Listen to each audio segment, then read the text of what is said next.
Ever felt that burning sensation after your morning coffee? You're not alone. Heartburn can turn your favorite brew into a nightmare. But what if you could enjoy your coffee without the discomfort? Coffee's natural acidity and caffeine can irritate your stomach lining and relax the lower esophageal sphincter, leading to acid reflux. But don't worry, there are ways to combat this. First, opt for low acidity coffee. This type of coffee is either naturally less acidic or treated to lower its acidity, making it gentler on your digestive system. Avoid drinking coffee on an empty stomach.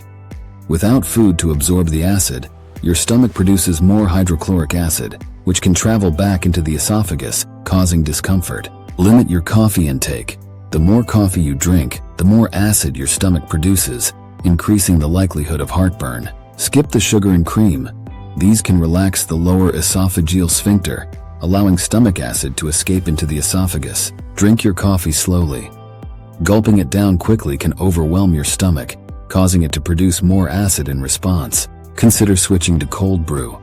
Brewed at a lower temperature, cold brew coffee is less acidic and gentler on your stomach. Use a straw to drink your coffee.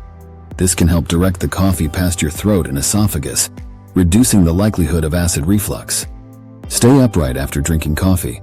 Lying down can cause stomach acid to flow back into the esophagus. Let gravity do its job and keep the acid where it belongs. Try adding alkaline water to your coffee.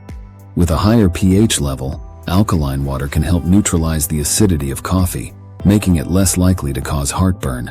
By following these tips, you can enjoy your coffee while minimizing the discomfort of heartburn.